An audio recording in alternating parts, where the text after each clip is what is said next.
इस वीडियो को देखने वाले सभी दर्शकों को हमारा नमस्कार। अभी थोड़ी देर में आप सुनेंगे योगी श्री आनंद जी को, जो कुंडलिनी और सहज ध्यान योग के विषय में अपने गहन अनुभव एवं पुरुषार्थ द्वारा प्राप्त ज्ञान की सहायता से हम सबको जानकारी देंगे। योगी श्री आनंद जी ने 26 साल की आयु में सितंबर 1984 से दिल्ली शहर में अपनी साधना आरंभ की थी।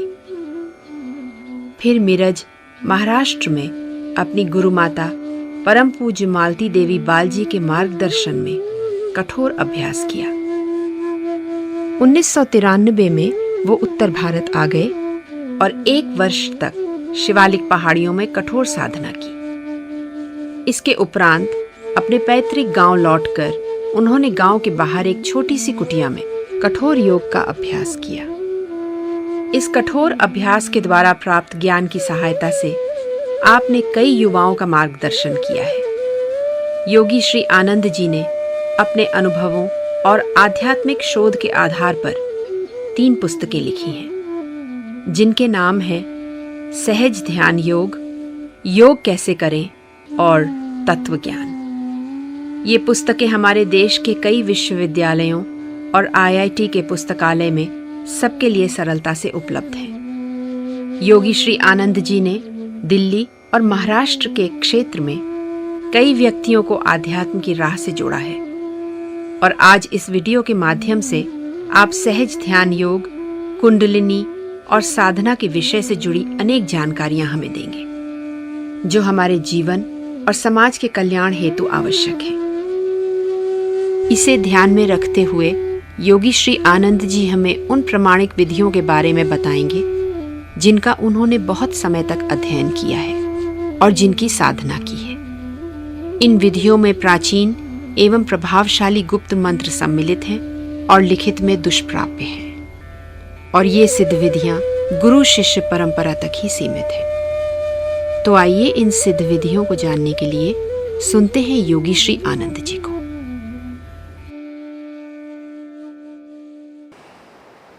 प्रिय साधकों, मैं मार्गदर्शन करने के लिए दक्षिण भारत भी जाता हूँ और इधर उत्तर भारत में भी बहुत जगहों पर मार्गदर्शन करता हूँ।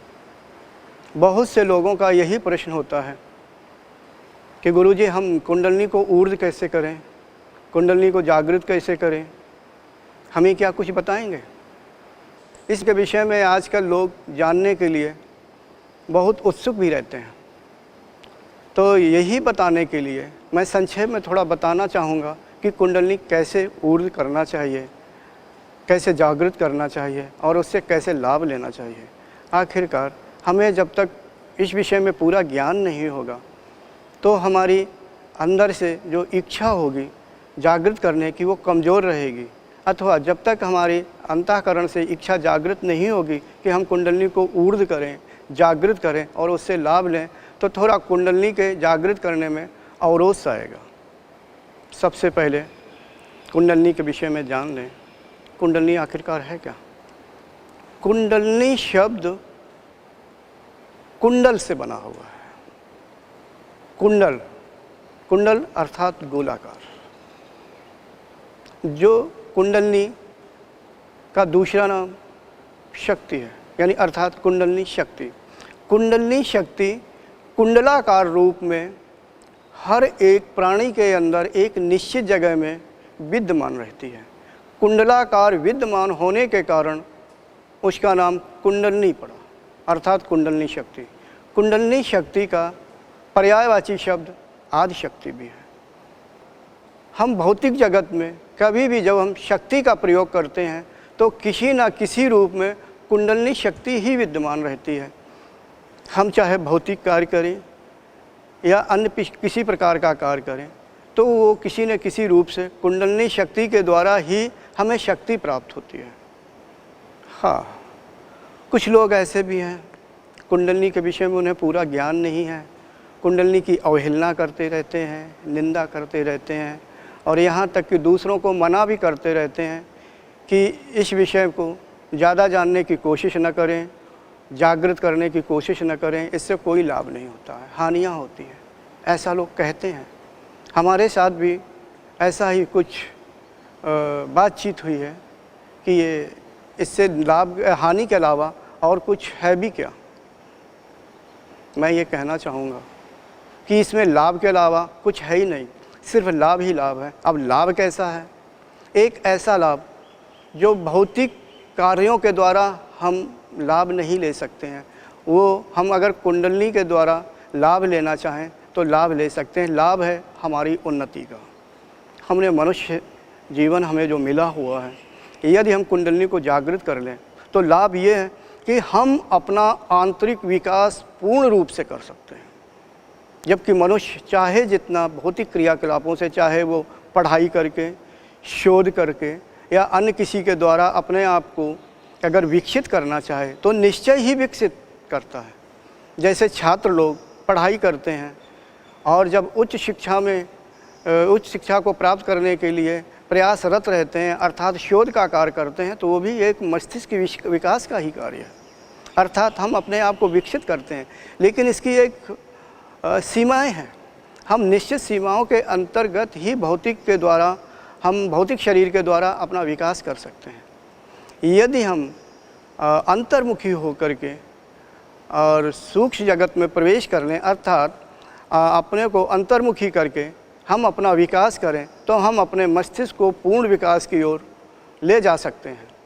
और वैसे तो ये प्रक्रिया जन्म जन्मांतरों की, सैकड़ों, हज़ारों, लाखों सालों की है, लेकिन हमें यहाँ पर कुंडलिनी के विषय में ही बताने की ज़रूरत है कि पहले हम कुंडलिनी के विषय में जान लें। कुंडलिनी है क्या?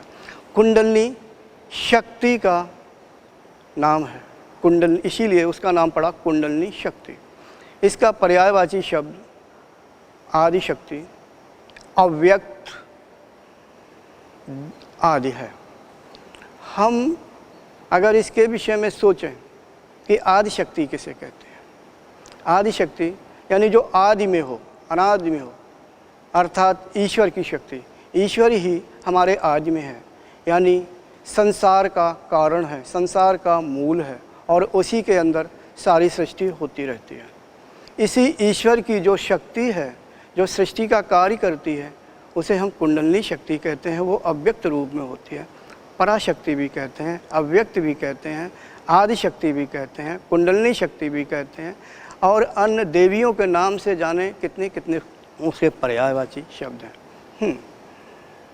सृष्टि काल में जब सबसे पहले परा प्रकृति अस्तित्व में आई, अर्थात निर्गुण ब्रह्म सगुण ब्रह्म में आया, तो सबसे पहले सगुण ब्रह्म धारण करने के, सगुण स्वरूप धारण करने के लिए उसे इस शक्ति की ज़रूरत पड़ी, अर्थात स्वरूप धारण करने के लिए।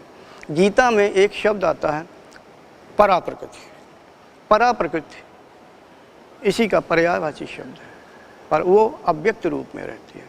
तो अर्थात जो ईश्वर की शक्ति है वो यही आदि रूप में कुंडलिनी शक्ति ही है, और जब ये व्यक्त रूप में आती है तो इसे हम अपरा प्रकृति भी कह देते हैं। जो यहाँ अपरा प्रकृति में शिव के साथ, विष्णु के साथ और ब्रह्मा के साथ पार्वती के रूप में, कमला के रूप में और सरस्वती के रूप में या गायत्री के रूप में विद्यमान रहती है। जब तक इसका स्वरूप अव्यक्त रूप में होता है, और वो तब तक हमें दिखाई नहीं देती, किसी जीव के देखने की चीज़ नहीं, क्योंकि अव्यक्त प्रकृति या परा प्रकृति देखने की चीज़ नहीं है, भोगने की चीज़ नहीं है, क्योंकि इसके पहले सृष्टि ही नहीं होती है। जब सृष्टि होती है, अर्थात वही अव्यक्त कुंडलिनी जब व्यक्त रूप में होती है, तो उसे हम ये कहते हैं कि सृष्टि का कार्य हुआ, अर्थात एक महाविस्फोट होता है। परा प्रकृति के अंतर्गत गति उत्पन्न होती है, प्रकाश उत्पन्न होता है, यहीं से व्यक्त कुंडलिनी का प्रादुर्भाव होता है, जो कि मनुष्य के शरीर में उसका स्थान सहस्त्रार चक्र कहा गया है। वो शिव के साथ विद्यमान रहती है, और जब ईश्वर के द्वारा जीव की उत्पत्ति होती है तो कुंडलिनी शक्ति उसके साथ ही होती है। इसी कारण जीव की संगिनी भी कहा गया है। जब जीव प्रकृति में यानी अपरा प्रकृति में जन्म लेने के लिए आता है तो उसके साथ कुंडलिनी शक्ति भी आती है। तो कुंडलिनी शक्ति का निवास स्थान वास्तव में सहस्त्रार चक्र है। जब जीव निम्नमुखी होकर के जन्म के लिए आता है, अर्थात सबसे पहले चित्त की उत्पत्ति होती है। चित्त की उत्पत्ति के बाद अहंकार बहिर्मुखी होता है विकृति के रूप में। अहंकार से तन्मात्राएं प्रकट होती हैं, तन्मात्राओं से सूक्ष्म पंचभूत प्रकट होते हैं, सूक्ष्म पंचभूतों से स्थूल पंचभूत प्रकट होते हैं। इससे फिर स्थूल पंचभूतों से हमारा यही भौतिक शरीर बना हुआ है। और अहंकार दो भागों में बंट गया है, एक तन्मात्राओं के रूप में, दूसरा मन के रूप में। मन से सूक्ष्म इंद्रिय प्रकट होती है विकृति के रूप में, और सूक्ष्म इंद्रियों से स्थूल इंद्रिय प्रकट होती है, जो हमारे भौतिक शरीर में ज्ञानेंद्रिय और कर्मेंद्रिय के रूप में कार्य करती रहती हैं। जब हमारा शरीर बनता है, चित्त की उत्पत्ति हुई, फिर अहंकार की उत्पत्ति हुई। अहंकार दो भागों में ग्रह और ग्रहण के रूप में प्रकट हो गया। ये एक तरफ तन्मात्राओं के रूप में, दूसरी तरफ मन के रूप में। मन से सूक्ष्म इंद्रियों के रूप में, सूक्ष्म इंद्रियां स्थूल इंद्रियों के रूप में प्रकट हुए। अच्छा, इसी तरह से ये कुंडलिनी जो सहस्त्रार चक्र में विद्यमान होती है तो निम्नमुखी होकर के बहिर्मुखी होती रहती है। जब सहस्त्रार चक्र से नीचे की ओर आई तो आज्ञा चक्र में आकर के स्थित हो गई। तो यहाँ वो अपने स्वरूप को जीव अपने स्वरूप को भूल गया, क्योंकि वो अव्यक्त प्रकृति में वो इसी को समझने लगा कि यही प्रकृति मेरे भोग की विषय है, जो कुछ है ये मेरा है। तो कुंडलिनी उसके साथ तो रही, लेकिन जीव वास्तव में अपने स्वरूप को भूल गया, इसलिए वो भौतिक पदार्थों की ओर आकर्षित होने लगा। कुंडलिनी भी उसी के साथ, जैसे जैसे जीव का पतन होता गया, कुंडलिनी भी उसी का साथ देती हुई निम्नमुखी होकर के आज्ञा चक्र से कंठ चक्र में आई, कंठ चक्र से हृदय में आई। जब वो हृदय में आती है तो उसे जीव को याद आता है कि मैं कौन हूँ। जीव स्वयं अपने आप कहता, मैं कौन हूँ, मैं कौन हूँ, मैं कौन हूँ, ऐसी ध्वनि प्रकट होती है। और इसके बाद कुंडलिनी नाभि चक्र होते हुए सबसे निचले चक्र में मूलाधार में आकर के कुंडलाकार बन के वो स्थित हो जाती है। हाँ, तो मनुष्य के शरीर में, बल्कि सभी प्राणियों के शरीर में कुंडलिनी मूलाधार चक्र में स्थित रहती है। वो चाहे मनुष्य जाति का हो, मनुष्य हो या पशु पक्षी हो, उनके भी कुंडलिनी स्थित रहती है। हाँ, अन्य पशु पक्षी तो इसे ऊर्ध नहीं कर सकते, जागृत नहीं कर सकते। मनुष्य ही एक ऐसा प्राणी है कि इसको जागृत करके, ऊर्ध करके इसका सारा फ़ायदा ले सकते हैं, अर्थात अपना विकास कर सकते हैं। अपना विकास करके मानव से महामानव बन सकते हैं, अर्थात नर से नारायण बन सकते हैं। हम जो भौतिक जगत में अपने को भौतिक जगत वाला समझते हैं, स्थूल शरीर वाला समझते हैं, और इसी से हम, इसकी सहायता से हम सहस्त्रार चक्र तक जा कर के ये कुंडलिनी परम से उसे लीन हो जाती है, उसका साथ देती है जा कर के, अर्थात अपना हम पूर्ण विकास कर लेते हैं। तो कहने का मतलब, अगर हम देखें जो ईश्वर है, परा प्रकृति है, वो महाकारण रूप में होता है, और जब वो व्यक्त रूप में वही पराशक्ति आई, या जब व्यक्त रूप में जब ये अपरा प्रकृति का प्रादुर्भाव हुआ तो इसका नाम अपरा प्रकृति पड़ा। अपरा प्रकृति का दूसरा नाम कुंडलिनी शक्ति ही है। वो कारण जगत में आई, फिर कारण शरीर में उसका संपर्क हुआ। इसी प्रकार जब बहिर्मुखी और हुई, जैसे जैसे विकृति बढ़ती गई और तमोगुण रजोगुण बढ़ता चला गया, सूक्ष्म में आई तो सूक्ष्म जगत में वो कुंडलिनी व्याप्त हो गई। तो इसके बाद फिर भौतिक जगत में आ गई। अब भौतिक जगत में कुंडलिनी का क्या प्रभाव पड़ता है? जैसे बिजली की जो शक्ति है, जो बिजली में कार्य होता है, बिजली में कार्य करने का, जैसे आकाश में जो बिजली चमकती है, वो कुंडलिनी का ही बदला हुआ रूप है। आग में जो दाहिका शक्ति है वो कुंडलिनी का ही स्वरूप है, अर्थात जो शक्ति है, शक्तिमान में जो विद्यमान रहती है, विद्यमान होती है, जो शक्ति का कार्य करती है, वो कुंडलिनी का ही स्वरूप होता है। तो पहले हम ये जान लें कि पहले यही कुंडलिनी अव्यक्त रूप में थी, फिर व्यक्त रूप में कारण शरीर में आई, कारण रूप से हुई, कारण जगत में व्याप्त हुई, और फिर इसके बाद बहिर्मुखी होकर के जैसे जैसे तमोगुण रजोगुण बढ़ता गया, बहिर्मुखता बढ़ती गई, तो सूक्ष्म जगत में आई, सूक्ष्म शरीर में विद्यमान हो गई, और बाद में स्थूल जगत में जो शक्ति संबंधी कार्य होते हैं उसी के ये सारी शक्ति उसी की प्रदान की हुई होती है। अब भौतिक शरीर में तो वो दिखती नहीं है। ये भौतिक आँखें हम कुंडलिनी शक्ति को नहीं देख सकते हैं। वो इसलिए नहीं देख सकते हैं क्योंकि उसका स्वरूप अदृश्य रूप में, अव्यक्त रूप में है। अव्यक्त से जिसे महाकारण स्वरूप कहते हैं। स्थूल में स्थूल पदार्थों का ही विषय में ज्ञान होगा या दिखाई देगा, सूक्ष्म का नहीं होगा। कुंडलिनी हमें अगर जागृत करनी है, ऊर्ध्व करनी है, उसका लाभ लेना है, अपना विकास करना है, तो हमें अंतर्मुखी होना पड़ेगा। क्योंकि वास्तव में कुंडलिनी सूक्ष्म जगत में या सूक्ष्म से संबंधित है और कारण से संबंधित है और महाकारण से संबंधित है। क्रम बाई क्रम, स्टेप बाई स्टेप वो बहिर्मुखी होती है। अगर हमें अपना विकास करना है तो हमें अंतर्मुखता की ओर जाना पड़ेगा। हाँ, भौतिक शरीर में कुंडलिनी वैसे तो कहा जाता है कि मूलाधार में विद्यमान होती है। अगर हम भौतिक रूप से मूलाधार चक्र को, यानी जो शरीर का रीढ़ का निचला भाग है, उसे अगर काट के देखें, फाड़ के देखें डॉक्टरी तौर पे, तो वहाँ कुछ भी नहीं दिखाई देगा। हड्डी दिखाई देगी या अगल बगल में इधर उधर मांसपिंड दिखाई देगा, मांसपेशियाँ दिखाई देगी। तो फिर कुंडलिनी रहती कहाँ है? कुंडलिनी का संबंध सूक्ष्म जगत से है, अर्थात सूक्ष्म शरीर से है। वास्तव में कुंडलिनी सूक्ष्म जगत में या सूक्ष्म शरीर में विद्यमान होती है। तो फिर हम भौतिक शरीर को क्यों कहते हैं कि मूलाधार में यहाँ विद्यमान रहती है, या इसके बाद ऊर्ध्व होकर के स्वादिष्ठान में चली जाती है, और ऊर्ध्व होती तो नाभि चक्र में जाती है, ऊर्ध्व होती ही क्रमशः हृदय और कंठ की ओर ऊर्ध्व होती है, जागृत होकर के ऊर्ध्व होती है। सूक्ष्म शरीर हमारे स्थूल शरीर में विद्यमान है। जिस तरह से हमारा भौतिक शरीर बना हुआ है, इसी तरह से हमारा सूक्ष्म शरीर बना हुआ और भौतिक शरीर के अंदर समाहित है। अर्थात जो हम कार्य करते हैं, जो हम अनुभूति करते हैं, वास्तव में सूक्ष्म शरीर करता है। स्थूल शरीर तो एक यंत्र मात्र है जो अनुभूति होती है। जैसे हमें अगर किसी मिठास की अनुभूति हो, जैसे जल के रस की जो अनुभूति होती है, तो वास्तव में हमारी जिह्वा ही बताती है, लेकिन जो सूक्ष्म जिह्वा होती है वो ये कार्य करती है। ये सिर्फ यंत्र मात्र है, ये तो कुछ कर ही नहीं सकती है। हमारा कहने का मतलब ये है कि अगर हमें कुंडलिनी जागृत करनी है, ऊर्ध्व करनी है, लाभ लेना है, तो हमें अंतर्मुखी होना ही होगा। ये कोई भौतिक जगत में या भौतिक चीज़ के अनुसार भौतिक स्वरूप नहीं होता है। इसलिए भौतिक जगत में जैसे हमें अन्य पदार्थ प्राप्त हो जाते हैं, तो हमें ये कुंडलिनी भौतिक कार्य करने से प्राप्त नहीं होगा।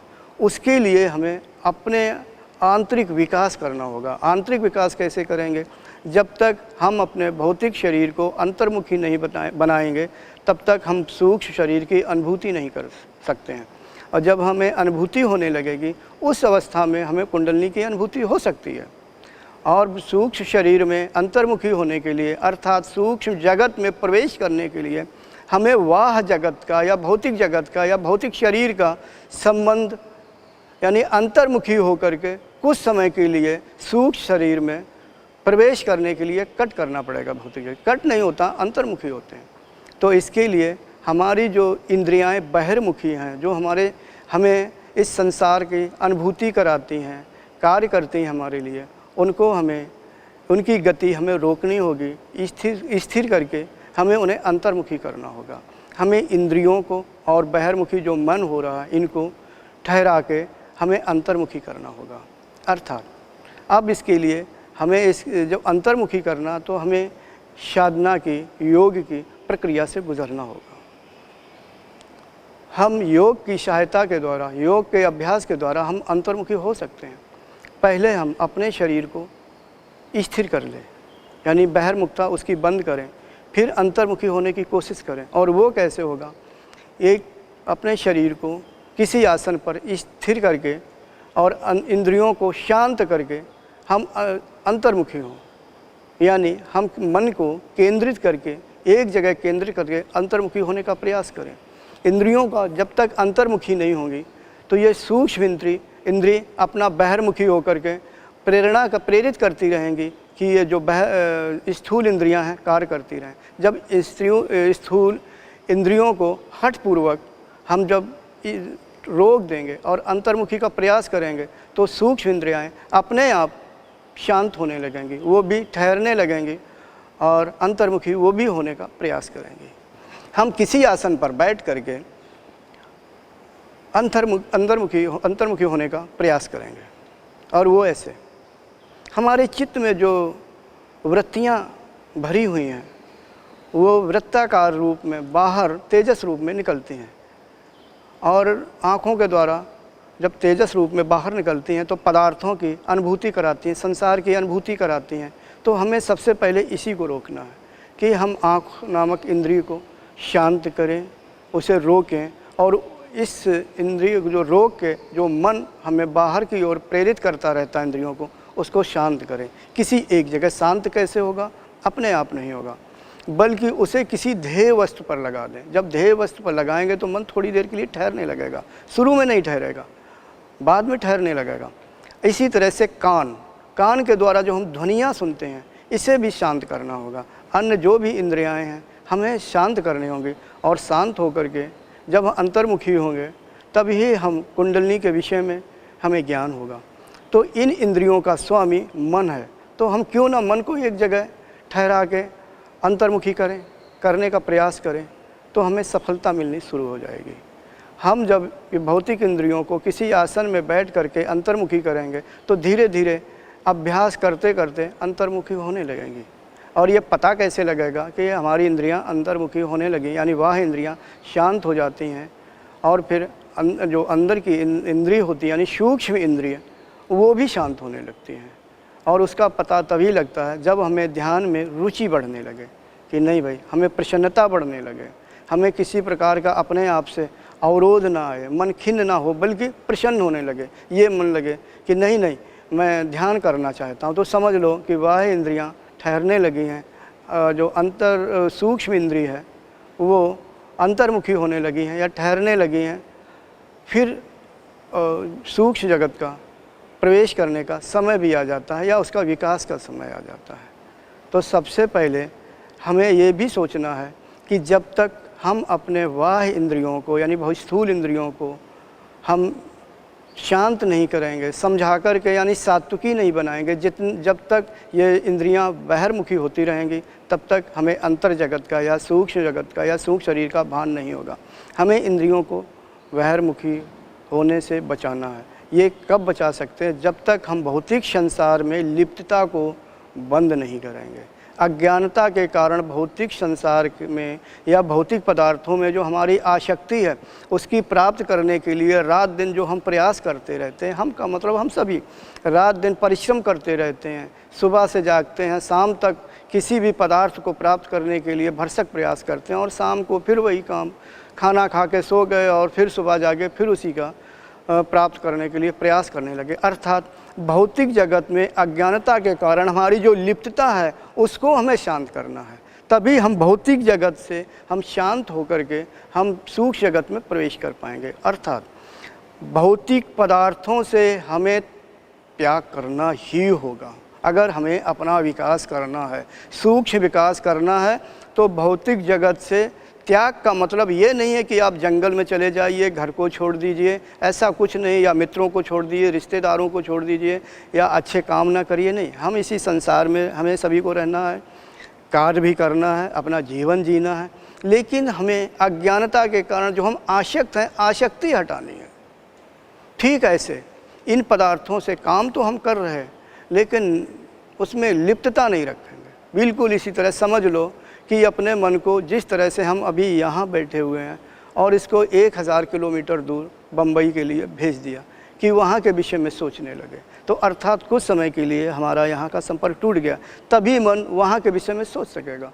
इसी प्रकार से अगर हम भौतिक जगत में भौतिक पदार्थों को जब तक कुछ समय के लिए हम छोड़ नहीं देंगे, इससे आसक्ति को त्याग नहीं देंगे, तब तक हम सूक्ष्म रूप से यानी अंतर्मुक्ता को प्राप्त नहीं करेंगे। सबसे पहले जो हमारी आसक्ति लगी हुई है हमें अपने शरीर से, घर से, रिश्तेदारों से, घर परिवार से, अन्य कार्य से, कार्य सभी करेंगे, कर्तव्य मात्र से कर्तव्य मात्र होकर के करेंगे, लेकिन आसक्ति महत्वपूर्ण चीज़ है। आसक्त होकर के नहीं करेंगे, निष्काम कर्म के को समझ के कि हमें इसमें किसी प्रकार की कोई आसक्ति नहीं, अर्थात हमने अपना कार्य किया, ईमानदारी के साथ किया। अगर उसका फल हमें हमारे अनुसार नहीं मिला तो हमें दुखी नहीं होना है। और दुखी तब होते हैं जब हमें अपने इच्छाओं के अनुसार किसी पदार्थ की प्राप्ति नहीं होती है, या किसी पदार्थ से हमारा राग होता है और प्राप्त ना हो तो दुख की अनुभूति होती है। अगर जो राग की, जो हमें किसी पदार्थ के प्रति आसक्ति है, प्राप्त हो जाए तो हम उसको सुख समझते हैं, बल्कि वो पदार्थ सुख वाला नहीं है, बल्कि हम समझ लेते हैं। और इन पदार्थों में, इस भौतिक जगत में सिर्फ दुख के अलावा और है ही क्या। वास्तव में हमें आंतरिक विकास के लिए इन स्थूल या भौतिक पदार्थों का हमें त्याग करना होगा। हाँ, जब हम इस प्रकार का त्याग करेंगे तो हम अंतर्मुखता की ओर बढ़ेंगे, और उसी सूक्ष्म पदार्थों से या सूक्ष्म जगत से कुंडलिनी शक्ति का संपर्क हमारा तभी होगा। और यहाँ जो हमारे स्थूल शरीर में विद्यमान है, जब जो कुंडलिनी मूलाधार में विद्यमान है, ये क्रिया इस प्रकार से होगी जब हम इंद्रियों को अंतर्मुखी करेंगे, अर्थात स्थूल इंद्रियों को अंतर्मुखी बनाने का प्रयास करेंगे। जो ये इंद्रियां हैं, इनका स्वामी जो मन है, मन यानी जो वृत्तियों का समूह, जो वृत्तियां बाहर निकलती हैं, हम यानी तकनीकी रूप से बोल रहे हैं, जो वृत्तियां बाहर निकलती हैं, ये बाहर कैसे निकलती हैं, हमें ये जानना चाहिए। इनको शक्ति कौन देता है, क्योंकि ये बहुत अंदर छिपी होती हैं, यानी चित्त में, यानी कारण जगत में या कारण शरीर में, और वो प्रकट होकर के स्थूल जगत में आ जाती हैं। इनको शक्ति देता है प्राण। प्राणों का चित्त में स्पंदन होता है, जो हमारे संस्कार चित्त में पड़े होते हैं वो स्पंदित होकर के बाहर निकला करते हैं। अर्थात इन वृत्तियों का, कर्माशयों का प्राण तत्व से गहरा संबंध है, यानी एक दूसरे के बिना रह नहीं सकते हैं, ऐसा समझो, एक दूसरे को पूरक हैं। तो इनको यानी जब हम अपनी वृत्तियों को यानी मन को रोक देंगे तो हमारा प्राण भी रुकने लगेगा, जो शरीर के अंदर क्रिया करता है। और प्राण में क्या है, क्योंकि हम कुंडलिनी के विषय में बोल रहे हैं, तो जब मन को यानी इंद्रियाओं को रोकेंगे तो प्राण भी रुकने लगेगा। और प्राण सबसे पहले, जो हमारे शरीर में प्राण 5 भागों में भिन्न भिन्न रूप से काम करता है, उनके नाम दिए गए हैं 5 प्राणों का। उनमें से जो अपान वायु होती है तो शरीर के निचले भाग में कार्य करता है, तो वो जो अधोमुखी होता है तो वो धीरे धीरे वो शांत होने लगता है, वो स्थिर होने लगता है। जो अपान वायु बाहर निकलती है तो कुछ क्षणों के लिए बाहर निकलने के लिए ठहर जाती है। अब यहाँ ये प्रश्न मत निकालिए, क्योंकि उस शरीर को स्वस्थ रखने के लिए अपान वायु का अधोगति होना जरूरी है, लेकिन यहाँ हम अंतर्मुखी कर रहे हैं प्रयास के द्वारा, अंतर्मुखी। तो यहाँ रोग नहीं बल्कि निरोग हो रहे हैं, जो क्योंकि हमने अपने आप को सिर्फ स्थूल में ही सीमित कर रखा है। इसलिए यदि हम इसको स्थूल रूप से कंट्रोल करने लगे, और वो ध्यान के द्वारा ही होगा, कि अगर हम इंद्रियों को कंट्रोल कर लें, अंतर्मुखी करने लगें, तो अपने आप प्राण, जो स्थूल प्राण है, अपान वायु है, यानी अपान प्राण जो अपान नाम से है, वो भी शांत होकर के अंतर्मुखी होने लगता है।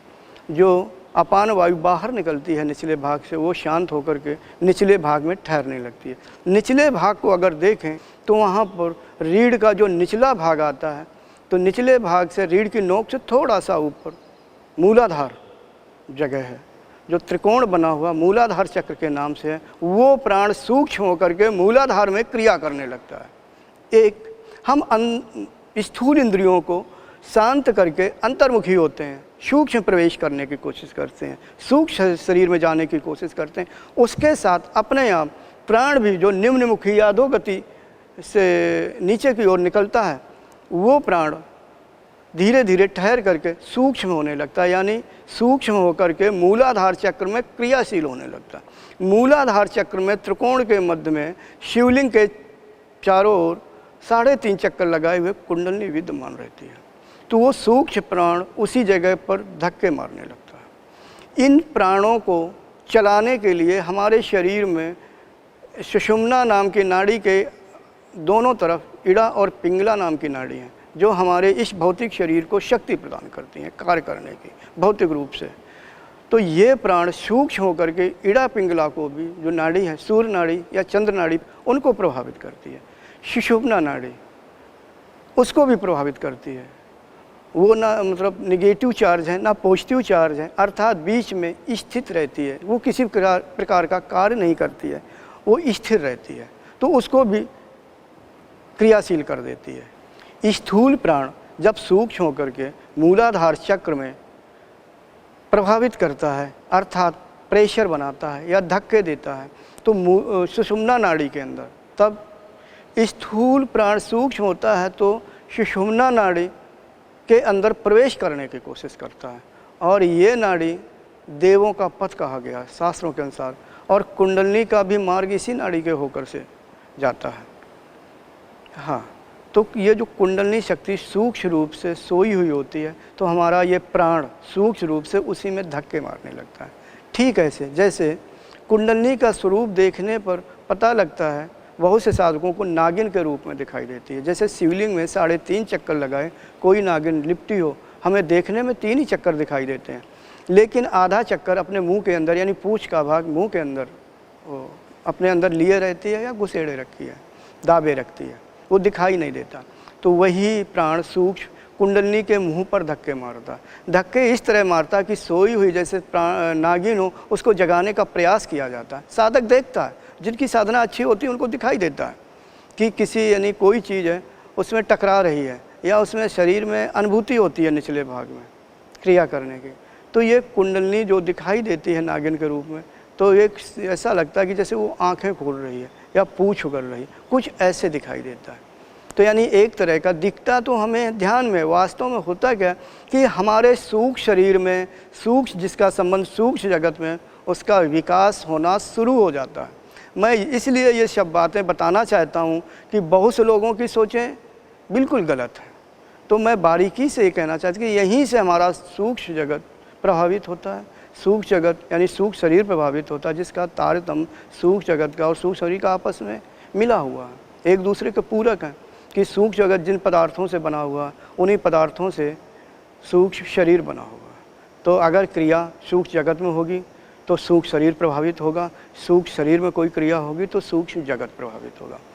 तो धीरे धीरे कुंडलनी का जागरण यहीं से होने लगता है। जब कुंडलनी का जागरण होता है तो वो एक सूक्ष्म होने के कारण उसे शुद्धता चाहिए, तभी जागरण हो पाएगा। और हमारा स्थूल शरीर शुद्ध नहीं है, तमोगुण से भरा हुआ, क्योंकि हम जड़ वस्तु हमेशा खाते रहते हैं, लेते रहते हैं।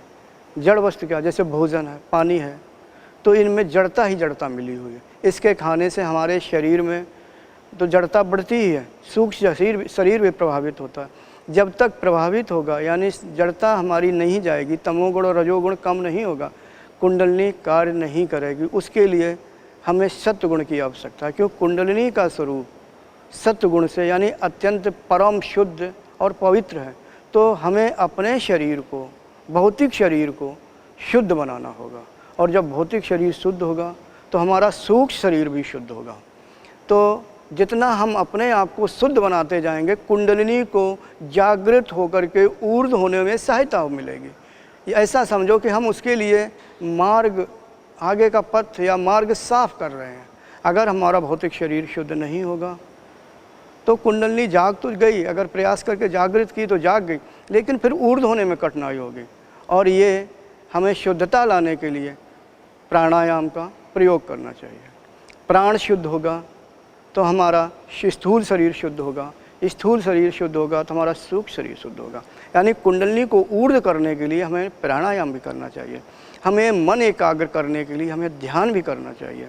क्योंकि जितना हमारा मन एकाग्र होगा, वृत्तियाँ ठहरेंगी, प्राण भी ठहरेगा, जितना ठहरेगा उतना सूक्ष्म होता जाएगा, कुंडलनी को सहायता मिलेगी। प्राणायाम के द्वारा हम प्राणों को अपने अनुसार चलाते हैं कि हमें कैसे प्राणों को चलाना है, अर्थात कब छोड़ना है, कब उससे क्रिया करानी है। तो इसीलिए हम सभी में, समाज में विभिन्न प्रकार के प्राणायाम की विधियाँ बनाई गई हैं कि हम प्राणों को कैसे चलाएं कि अपना सूक्ष्म विकास हो।